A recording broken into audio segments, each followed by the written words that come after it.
یہ مفتی سلمان اظہری کا بیان ہے، اسے ضرور سنیں، بہت ہی پیارا بیان ہے۔ چلیے بیان کو شروع کرتے ہیں۔ للہ الحنان المنان الذي خلق الإنسان وعلمه البيان والصلاة والسلام على رسوله سيد الإنس والجان وعلى آله وأصحابه ذوي الخير والإحسان أما بعد فأعوذ بالله من الشيطان الرجيم بسم الله الرحمن الرحيم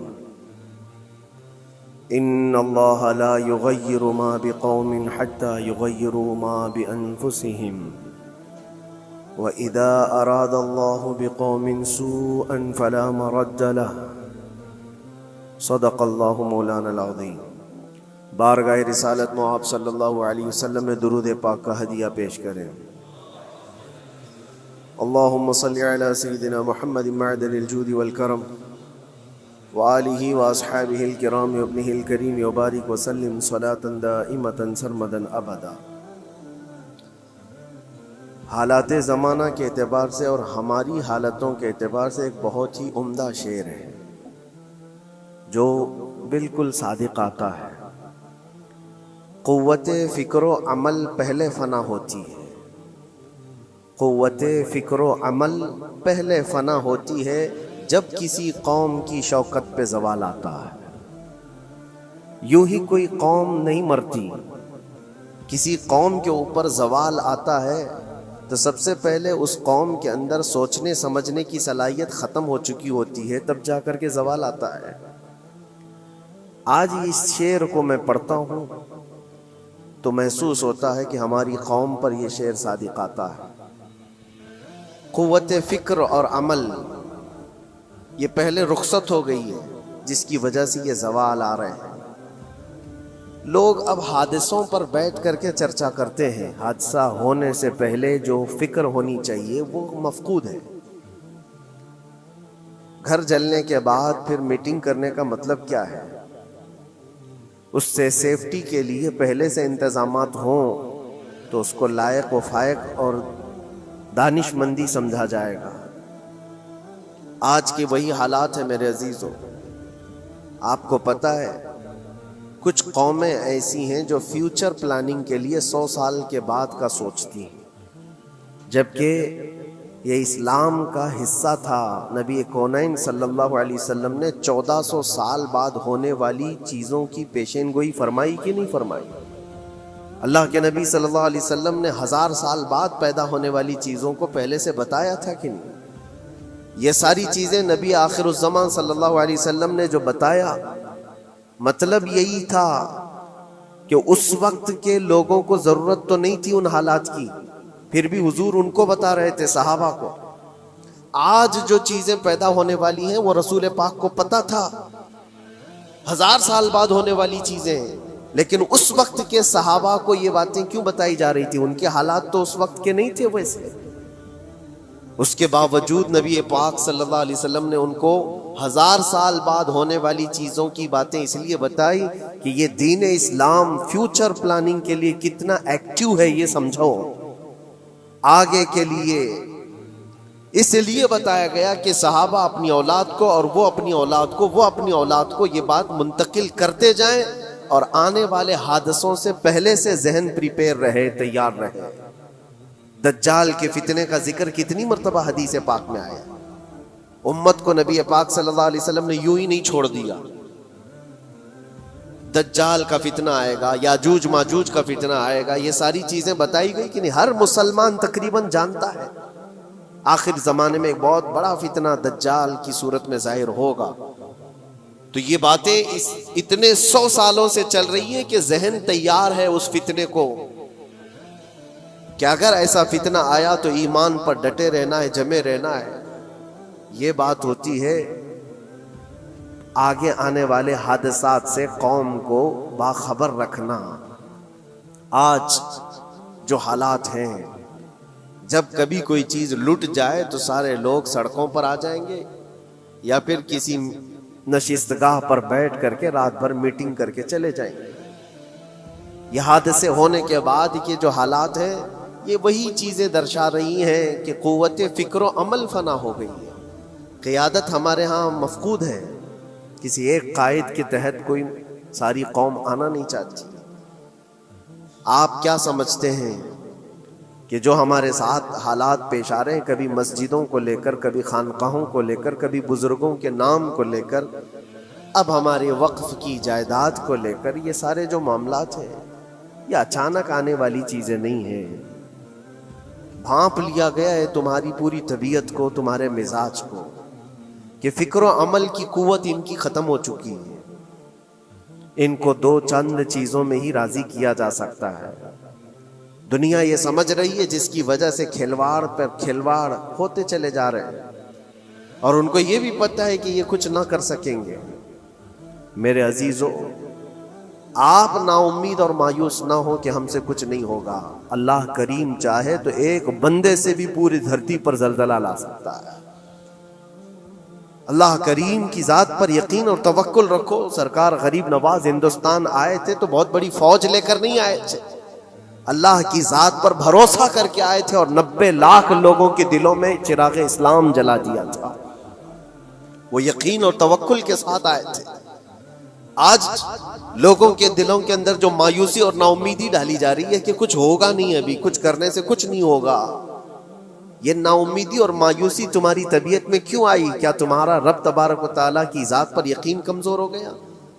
اگر یہ اس طرح کی بیماری آئی ہے تو پھر بدر پڑھ لینا۔ جب رسول پاک صلی اللہ علیہ وسلم کے ساتھ وہ صحابہ جا رہے تھے، ان کو اچھی طرح پتا تھا کہ سامنے آنے والی فوج کتنی طاقت لے کر آ رہی ہے۔ 1000 لوگ آ رہے ہیں، ہاتھی گھوڑے ان کے پاس، ہتھیار اور اسباب ان کے پاس ہے، کھانے پینے کی مزے کی ساری چیزیں لے کر کے آ رہے تھے مکہ والے، اور ادھر صحابہ ننگے پیر ہیں۔ 313 کے پاس 4 گھوڑے ہیں، پیدل چلے آ رہے ہیں، چھاؤں لینے کے لیے کوئی جگہ تک نہیں ہے ان کے پاس۔ ایک کھجور کسی کے پاس ہو تو 10 لوگ اس پر اکتفا کر لیں۔ فاقے پر فاقہ کرنے والے وہ صحابہ، لیکن انہوں نے یہ نہیں کہا کہ اللہ کے نبی صلی اللہ تعالیٰ علیہ وسلم سے کہ ہمارے پاس اسباب کی کمی ہے، ہتھیار کی کمی ہے، کچھ نہیں، ہمارے پاس سواری نہیں ہے۔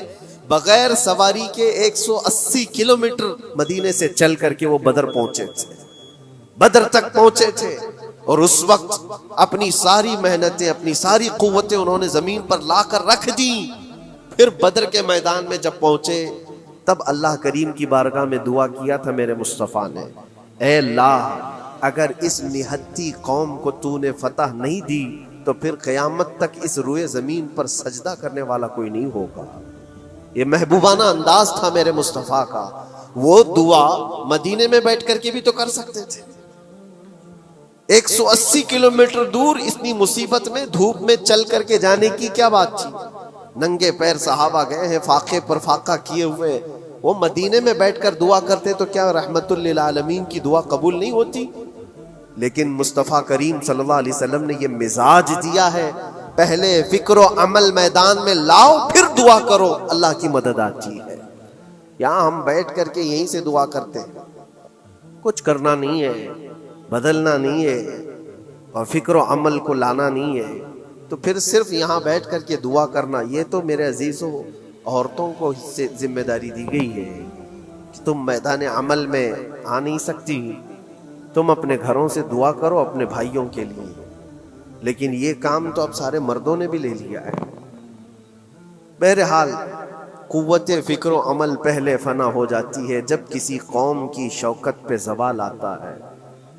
آج یہ جو سارے معاملات ہم دیکھ رہے ہیں، اس کی ایک خاص وجہ میں آپ کو بتانا چاہتا ہوں۔ آج سے تقریباً 8-9 سال پہلے میرا ایک بیان بھی ریکارڈ موجود ہے، کافی دنوں تک وہ چلتا رہا، میری اپنی بات نہیں تھی۔ سراج الامہ امام غزالی رحمۃ اللہ تعالی علیہ، انہوں نے لکھا تھا کہ امت پر اگر ایک ایسا وقت آ جائے جب ان کے سامنے ان کے نبی کو گالیاں دی جا رہی ہیں اور امت کچھ نہ کرے، تو پھر وہ انتظار کرے کہ عنقریب وہ وقت بھی ان کے اوپر آنے والا ہے جب ان کی ماؤں، بیٹیوں اور سب عزتوں کو بازار میں نیلام کیا جائے گا اور یہ کچھ نہیں کر سکیں گے۔ وہ دن آ جائیں گے۔ بیسک وجہ وہاں سے شروع ہوئی کہ لوگ اپنے عیش و عشرت میں کچھ کمی نہ کر سکے، بارگاہ مصطفیٰ صلی اللہ علیہ وسلم کی گستاخیاں کھلے عام ہوتی رہیں اور اس پر ہم لوگ جس طرح کے حالات دیکھتے رہے. بہت سارے لوگ تو مجھ کو یہ کہتے تھے، مجھ سے یہ کہتے تھے کیا ضرورت ہے آپ کو بولنے کی، حالات دیکھ نہیں رہے آپ؟ ظالمو، تم کو اگر کوئی چھوٹی سی ماں کی گالی دے دے تو تم بپھر جاتے ہو اور اس کے اوپر آسمان توڑنے کی بات کرتے ہو، اور ہم اپنے نبی پاک صلی اللہ علیہ وسلم سے کروڑوں ماؤں سے زیادہ محبت کرتے ہیں. اس رسول پاک صلی اللہ تعالی علیہ وسلم پر کوئی بھونکتا رہے اور اس کا جواب نہ دو، تم یہ کہتے ہو مصلحت ہے، حالات ایسے ہیں یہ.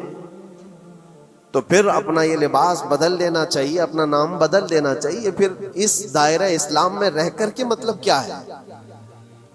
اسی لیے اقبال نے 100 سال پہلے ایک مزاج دیا تھا، ایمان ہے کیا چیز، اسلام ہے کیا چیز. تم کیا سمجھتے ہو داڑھی ٹوپی اور جبے کبے کا نام اسلام ہے؟ اسلام کیا ہے؟ اقبال نے کہا تھا کہ بارگاہ مصطفیٰ صلی اللہ تعالی علیہ وسلم کے قدموں تک اپنے آپ کو پہنچا دو، یہی دین ہے، یہی دین ہے. گر بہو نہ رسیدی تمام ابو لہبیز، اور اگر تم وہاں تک نہیں پہنچ سکے تو زندگی ابو لہب کی طرح. دین یہ ہے، آبرو ماں زنام مصطفیٰ است، ہم سب کی عزت و آبرو حضور کے نام سے جڑی ہوئی، ان کے نام سے جڑی ہوئی ہے ہماری عزت و آبرو. اور تم اس نام کی حفاظت نہیں کر سکو گے تو آگے یہ سب چیزیں آنے والی ہیں جو آ رہی ہیں. آج لوگ آج واویلا مچا رہے ہیں. یہ بات یاد رکھنا، شیطان کبھی فجر کی نماز کے لیے اٹھا نہیں سکتا، اور اگر اٹھا رہا ہے تو پھر اس کا کوئی مقصد ہے. شیطان اور نماز، آج سختہ ان کے پاس ہے، طاقت ان کے پاس ہے، حکومت ان کے پاس ہے، ڈپارٹمنٹ ان کے پاس ہے، سب کچھ، جوڈیشری، ہر چیز ان کے پاس ہو. وہ کیا کر رہے ہیں اس سے مجھے مطلب نہیں. میں آپ سے یہ پوچھنا چاہتا ہوں، مجھے رہزنوں سے غرض نہیں، تیری رہبری کا سوال ہے. تم خیر امت ہو، رسول پاک کی امت میں ہو.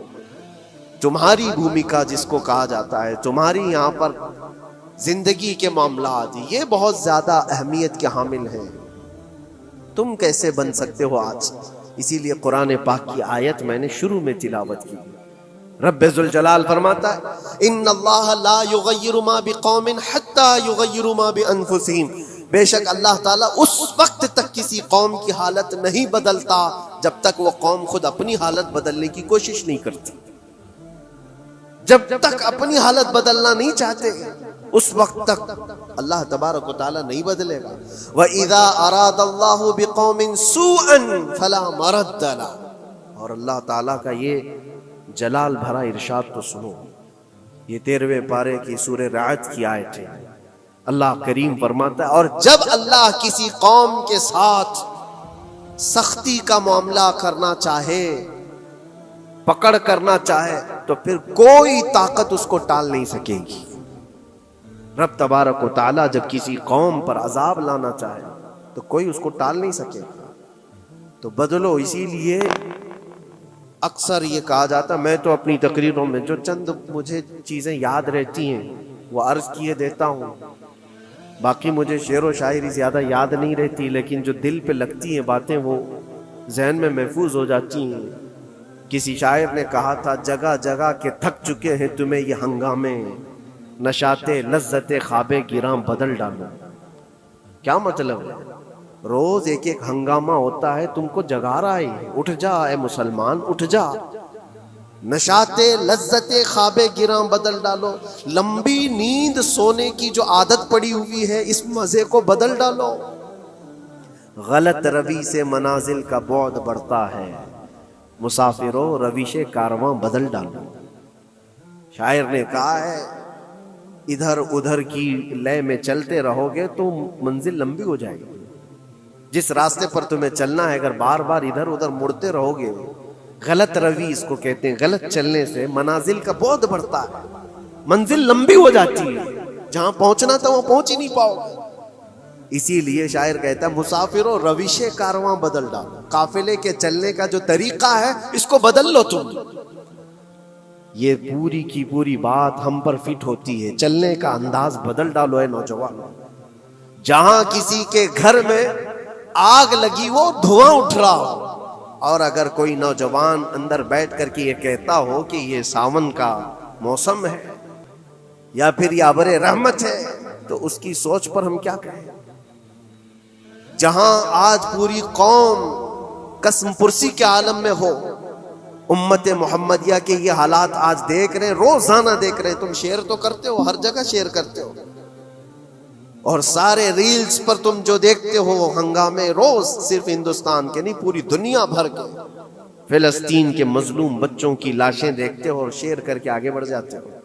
ان کی چیخیں، ان کے راکھ کے ملبے، ان کا ڈھیر، ان کے تباہ و برباد گھر، ایک ایک قبر میں 80 لوگوں کی لاشیں، یہ سب کیا تم نہیں دیکھتے؟ شیئر کر کے آگے بڑھ جاتے ہو. یہی تو ہنگامے ہیں جو تمہیں دھگا رہے ہیں.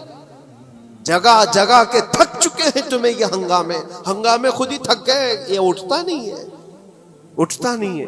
ایک دور وہ تھا 100 سال پہلے کا، جب یہاں پر موجود انگریز اس قوم کو دیکھ کر یہ کہنے پر مجبور ہو گیا تھا، یہ فاقہ کش موت سے ڈرتا نہیں ذرا.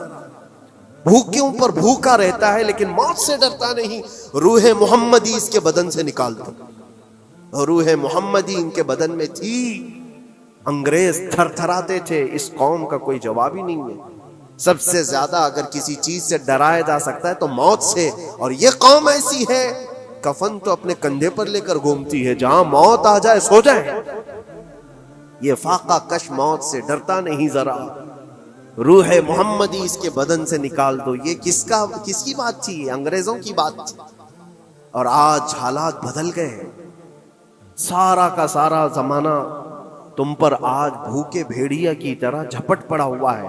اور ان حالات میں آپ سے سوال کرتا ہوں، ایک طرف تیز آندھیاں چل رہی ہیں، ایک طرف گھر کے اندر آگ لگی ہوئی، ایک طرف بھوک اور پیاس کی شدت ستا رہی ہے، ایک طرف تمہارے بھائی بہنوں کی بیماریاں ستا رہی ہیں. جب اتنے سارے معاملات ہو تو اے نوجوانوں بتاؤ تم کیا کرو گے اس وقت؟ رات بھر بیٹھ کر گیم کھیلو گے؟ کیا یہ گیم کھیلنے کا وقت ہے؟ اس نوجوان پر کیا یہ افسوس نہیں ہوتا کہ اس کے پوری امت کے حالات ایسے ہیں کہ بچوں کی چیخیں نکل رہی ہیں اور اس کو پب جی سے فرصت نہیں ہے، ریل بنانے سے فرصت نہیں ہے، یہ مجرے کرتا ہوا گھوم رہا ہے. مسجدیں ویران کیوں ہیں؟ خالی کیوں ہیں؟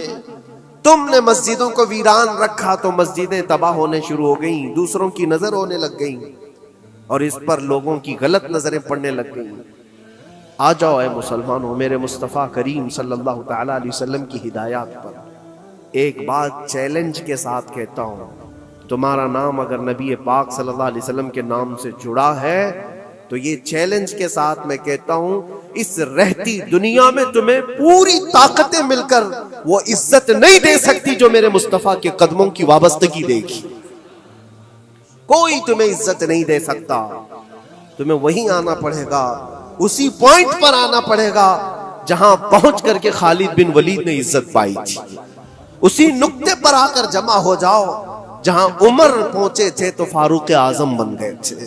اسی نقطے پر آ جاؤ جہاں علی پہنچے تھے تو حیدر کرار بنے تھے. ہر ایک کو عزت اسی بارگاہ سے ملی ہے. اور جو کچھ بھی معاملات ہو رہے ہیں اس کی ایک وجہ یہی ہے، ناموس رسالت پر تم نے ہلکے پن کا اظہار کیا تو پھر ہمارے سارے مسئلے داؤ پہ لگ جائیں گے. سارے مسئلے. یہ تو وقف ہے. ابھی دیکھو آگے کل تمہاری اذانیں نشانے پر ہیں، تمہاری جماعت کی نمازیں نشانے پر ہیں، تمہاری مسجدیں بھی نشانے پر ہیں کہ تم اپنے گھروں پر بھی جمعہ پڑھ سکتے ہو، چھتوں پر بھی نمازیں پڑھ سکتے ہو. یہ سب معاملات آئیں گے. برقع، حجاب، ٹوپی، داڑھی ویسے ہی چل چکے ہیں مسئلے. ہر چیز نشانے پر ہے. ارے تمہارے کھانے بھی نشانے پر ہے، تم کیا کھاؤ گے، کیا بچاؤ گے، یہ بھی نشانے پر ہے. یہ سارے مسائل صرف اسی بنیاد پر ہے. قوت فکر و عمل پہلے فنا ہوتی ہے جب کسی قوم کی شوکت پہ زوال آتا ہے. اور یہ ایک بات یہ بھی میں بتا دوں، اقبال نے سچ کہا تھا، ان کے جو ہم غلام تھے خلق کے پیشوا رہے، ان سے پھرے جہاں پھرا پھر آئی کمی وقار. جو کچھ بھی ہوا ہے ہماری عزت و وقار میں کمی کا مسئلہ ان سے پھر جانے کی وجہ سے، نبی پاک سے تم دور ہوئے، یہ عزتوں اور وقاروں میں کمی ہے۔ عجیب سی بات نہیں ہے، یہ دوغلا پن نہیں ہے۔ مفتی سلمان اظہری کا بیان اچھا لگا تو لائک اینڈ سبسکرائب ضرور کریں، ویڈیو کو اپنے دوستوں میں شیئر کریں۔ چلیے قرآن پاک کی تلاوت شروع کرتے ہیں۔ اعوذ باللہ من الشیطان الرجیم، بسم اللہ الرحمن الرحیم۔ یا ایھا الناس اعبدوا ربکم الذی خلقکم والذین من قبلکم لعلکم تتقون، الذی جعل لکم الارض فراشا وسماء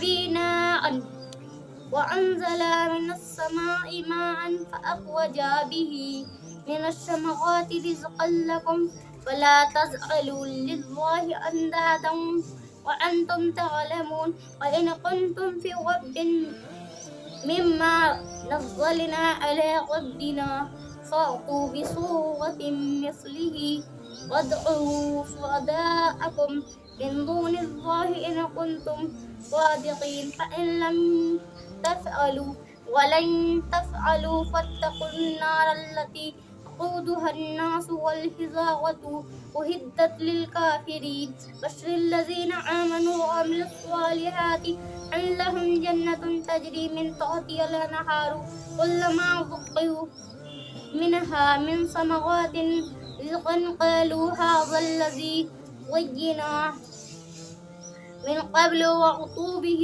متشابها ولهم فيها أزواج مطهرة وهم فيها خالدون، إن الله لا يستحي أن يضرب مثلا